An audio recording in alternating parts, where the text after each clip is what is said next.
दोस्तों यदि आप टेली प्राइम सॉफ्टवेयर में कार्य करना सीखना चाहते हैं, एक्सपर्ट बनना चाहते हैं, इसके साथ ही साथ जीएसटी से रिलेटेड जानकारी लेना चाहते हैं, तो मेरे इस channel Tally Prime and GST को सब्सक्राइब करके बेल आइकन को प्रेस करके ऑल पर भी क्लिक कर दें। दोस्तों आज की वीडियो में हम सीखेंगे परचेज लेजर को क्रिएट करना। दोस्तों आरपी ट्रेडर्स हमारी एक व्यावसायिक फर्म है जिसमें कि हम प्रोडक्ट को परचेज करते हैं और सेल करते हैं। तो जब हम परचेज करेंगे तो परचेज करते समय इसकी एंट्री हमको परचेज वाउचर में करनी होगी और वहां पर हमको परचेज लेजर की जरूरत पड़ेगी। तो परचेज लेजर किस तरह से आपको क्रिएट करना है चलिए जानते हैं। गेटवे ऑफ टेली मुख्य मेन्यू है और यहां से हमको परचेज लेजर क्रिएट करना है। तो क्रिएट को सिलेक्ट करके हमको एंटर प्रेस करना होगा। मैंने क्रिएट को सिलेक्ट किया और एंटर प्रेस कर दिया। अब हम आ गए दोस्तों मास्टर क्रिएशन में यानी लेजर क्रिएशन में। यहां पर जब आप आएंगे तो आपके सामने यहां पर अकाउंटिंग मास्टर्स के अंतर्गत आपको जाना होगा लेजर में, क्योंकि हमको लेजर क्रिएट करना है। तो यहां से अकाउंटिंग मास्टर्स के अंतर्गत लेजर को आपको सिलेक्ट करना है और एंटर प्रेस कर देना है। जैसे ही मैंने लेजर को सिलेक्ट करके एंटर प्रेस किया दोस्तों हम आ गए लेजर क्रिएशन में और यहां पर हमको परचेज का लेजर क्रिएट करना है। तो हम नेम में डाल देंगे परचेज, ठीक है ना। परचेज मैंने इस जगह पर डाल दिया और एंटर प्रेस किया। एंटर प्रेस किया तो देखिए हमारा कर्सर आ गया अंडर में, है ना, और साइड में लिस्ट ऑफ ग्रुप्स खुलकर आ गई। तो यहाँ हमसे ये पूछा जा रहा है कि आप जो परचेज का लेजर क्रिएट करने जा रहे हैं वो किस ग्रुप के अंडर में रहेगा। तो यहाँ पर दोस्तों लिस्ट ऑफ ग्रुप्स में से आपको परचेज अकाउंट को सिलेक्ट कर लेना है ना। देखिए परचेज अकाउंट यहाँ पर आ गया और मैंने इसको सिलेक्ट कर लिया। अब अंडर में हो गया परचेज अकाउंट। तो जब भी आप परचेज का लेजर क्रिएट करें अंडर उसको परचेज अकाउंट ग्रुप के रखना है, ठीक है ना। अब हमारा कर्सर है इन्वेंट्री वैल्यूज आर अफेक्टेड, ये नो है।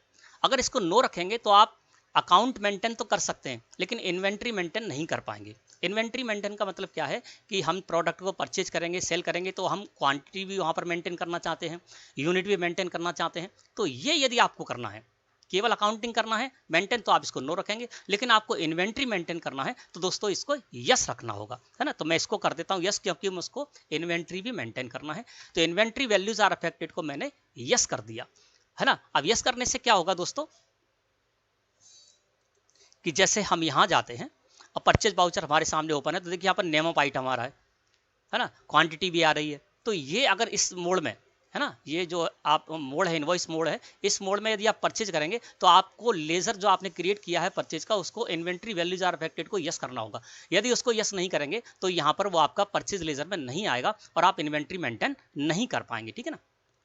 तो आपको क्या करना है, इन्वेंट्री मेंटेन करना है तो इन्वेंट्री वैल्यूज आर अफेक्टेड को आपको यस कर देना है और एंटर प्रेस करना है।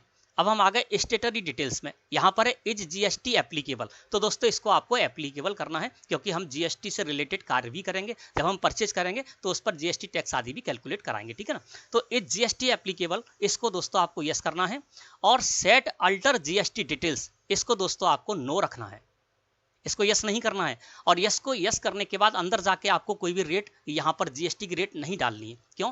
क्योंकि हम जो स्टॉक आइटम बनाएंगे, मान लीजिए यहाँ पर हम सेट अल्टर जीएसटी डिटेल्स में अंदर चले जाते, है ना, मान लीजिए चलते हैं यहाँ पर अंदर जाते हैं तो यहाँ पर क्या होगा कि आपको कोई रेट यहाँ पर सेट करनी होगी और यदि आपने इस पर रेट सेट कर दी मान लीजिए 12%, है ना, और 12% आपने यहाँ पर रेट सेट कर दी। अब आप जो भी परचेज करेंगे प्रोडक्ट तो सब पर 12% के हिसाब से आप पर टैक्स कैलकुलेट होगा, जबकि हमारे 5% जीएसटी टैक्स रेट वाले आइटम भी हो सकते हैं, 12% जीएसटी टैक्स रेट वाले आइटम भी हो सकते हैं और 28% टैक्स रेट वाले आइटम भी हो सकते हैं। तो परचेज का लेजर आपको सही तरह से अधिकार करना है तो परचेज का लेजर क्रिएट करते समय आप सेट अल्टर जीएसटी डिटेल्स को नो रखें, है ना। हम क्या करेंगे, जब हम स्टॉक आइटम बनाएंगे, जो भी प्रोडक्ट हैं उनके नेम से स्टॉक आइटम बनाएंगे तो उस स्टॉक आइटम पर जो भी टैक्स होगा वहीं पर सेट कर देंगे, है ना। जैसे कि मान लीजिए शुगर स्टॉक आइटम हम क्रिएट करेंगे तो शुगर स्टॉक आइटम पर क्या है 5% जीएसटी टैक्स है तो हम 5% वहां पर सिलेक्ट कर देंगे। इसी तरह से यदि हम मोबाइल हैंडसेट का स्टॉक आइटम क्रिएट करते हैं तो वहां पर 18% हम वहां पर सेट कर देंगे, है ना। तो वो उस हिसाब से कैलकुलेट होता रहेगा। तो आपको क्या करना है, परचेज का लेजर बनाते समय आपको यहाँ पर कोई भी details set alter GST details को नो करना है ना। एंटर प्रेस कर दिया। टाइप ऑफ सप्लाई में गुड्स कर लेंगे, है ना, क्योंकि हम गुड्स को परचेज करेंगे। तो इस तरह से दोस्तों आपको परचेज का लेजर क्रिएट करना है। और ये जो आप परचेज का लेजर क्रिएट करेंगे तो जब आप यहां पर आएंगे तो इस जगह पर जब आप एंटर प्रेस करते हुए यहां पर आएंगे तो इस जगह पर आपका परचेज का लेजर जो है वो आ जाएगा। देखिए मैंने परचेज का लेजर यहां पर बनाया है तो इसमें इन्वेंट्री वैल्यूज आर अफेक्टेड को यस रखा है और इसी तरह से मैंने इसको यहां पर बनाया है, ठीक है। तो आप इस तरह से इन्वेंट्री मेंटेन करना चाहते हैं तो इन्वेंट्री वैल्यूज आर अफेक्टेड को आपको यस रखना है। अब हमने क्या किया, जो भी हमको यहाँ डिटेल देनी थी, जो भी सेटिंग करनी थी हमने कर ली और परचेज लेजर हमारा इस तरह से तैयार हो गया। एंटर प्रेस करते हैं और एंटर प्रेस करने के बाद हम इसको एक्सेप्ट कर लेंगे। ओपनिंग बैलेंस में आपको कुछ डालना है, क्लोजिंग बैलेंस यदि आपके पास कुछ है तो डाल सकते हैं। और मैंने इसको एक्सेप्ट यहाँ पर आ गया।